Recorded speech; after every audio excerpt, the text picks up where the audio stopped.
আল্লাহ বললেন, ইব্রাহিম দেখি তোমার হৃদয়ে আমার জায়গা কতটুকু, যাও কলিজার টুকরা সন্তান ইসমাইলের গলার মধ্যে তলোয়ার লাগাও।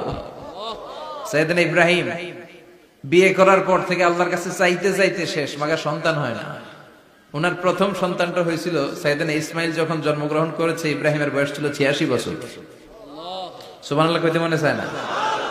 এই এলাকায় আসেনি 86 বছর বয়সে সন্তান হয়েছে? হ্যাঁ, এরকম শক্তিশালী পুরুষ কেউ আছে? 86 বছর বয়সে তো হাঁটতেই পারে না। কথা কন। সাইয়েদনা ইসমাইলকে যখন আল্লাহ তাআলা সাইয়েদনা ইব্রাহিমকে উপহার দিয়েছেন, তখন সাইয়েদনা ইব্রাহিমের বয়স, চিল্লায় বলেন কত? 86 বছর বয়সে যে কলিজার টুকরা সন্তানটাকে হাতে পেলেন, চাঁদের মতো সুন্দর ছেলে। আল্লাহ বললেন, দেখি আমার হৃদয়ে তোমার জায়গা কতটুকু, ইসমাইল রে জবাই করো। বলতে দেরি, ছুরি লাগাতে দেরি হয় না। এরপরে উনি ওনার কলিজার টুকরা ছেলে সাইয়েদনা ইসমাইলের সাথে কি ডায়ালগ মারলে সেটাও কোরআনের ভেতরে আছে না নাই? ফালাম্মা বালাগা মাআহু السعي قال يا بني إني أرى في المنام أني أذبحك فانظر ماذا ترى। তিনি ছেলের ডাকে বললেন, ও আমার কলিজার টুকরা ছেলে ইসমাইল, গত রাতে আমি স্বপ্ন দেখেছি যে আমি তোমাকে জবাই করছি। ফানজুর মাযা তারা, তোমার অভিমত কি, অপিনিয়ন কি জানাও। সুবহানাল্লাহ বলেন। ছেলেরা বললেন, আমি স্বপ্নে দেখেছি তোমারে জবাই করতেছি, তোমার অভিমত কি? আমগরে যদি আমগো আব্বারা কইতো, কইতাম আমার দেখেন না, বড়টারে দেখছেন। কথা কন। বড়টাই কইতো আমার না মাজ্জাডারে দেখছেন, মাজ্জাডারে কইলে কইতো ছোটটারে দেখছেন। কথা কন। আমরা এটা কইতাম না? 100% আমরা এরকম উত্তর দিয়ে দিতাম। চিল্লায় কোন ঠিক কিনা? কিন্তু সাইয়েদনা ইসমাইল কেমন ছেলে, বাপ কা বেটা সিপাহী কা ঘোড়া, কুছ না হতো থোড়া থোড়া, ঠিক কিনা?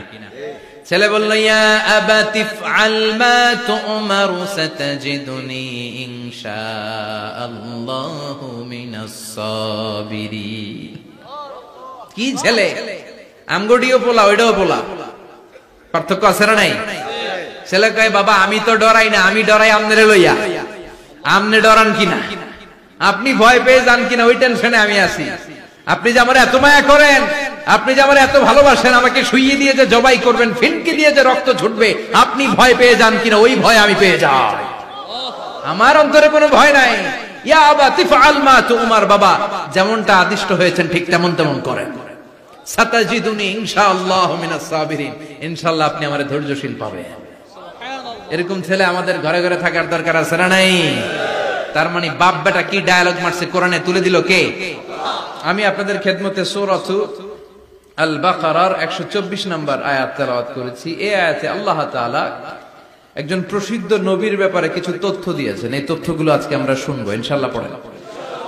রব্বুল আলামিন বলেন, ওয়া ইয বিতালা ইব্রাহিমা রাব্বুহু বিকালিমাতিন ফাতাম্মাহুন্না ক্বালা ইন্নী জাঈলুকা লিন-নাসি ইমামা। সুবহানাল্লাহ পড়েন। যেই নবীর ব্যাপারে আল্লাহ তথ্য দিলেন, ওই নবীর নাম ইব্রাহিম আলাইহিস সালাম। সবাই বলেন কি নাম? চিল্লায় বলেন কি নাম?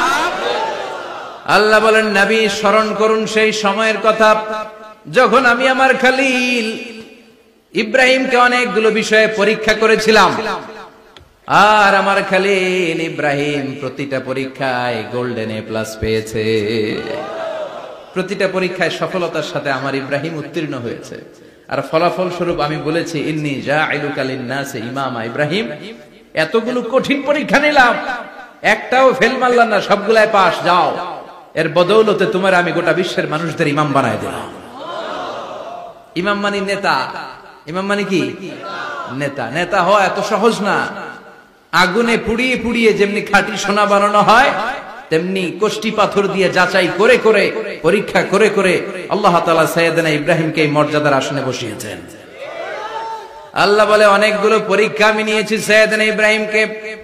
আল্লাহ যারে পছন্দ করে বেশি, তার জীবনে পরীক্ষাও। বিশ্বনবী বলেন, আশাদ্দুন নাসি বালাআন আল আম্বিয়া। এই দুনিয়ার বুকে সবচাইতে বেশি পরীক্ষা নেয় আল্লাহ নবীদের। সুম্মাল আমসাল ফাল আমসাল, তারপরে সিদ্দিকিনদের, তারপরে শুহাদাদের, তারপরে সালিহিনদের।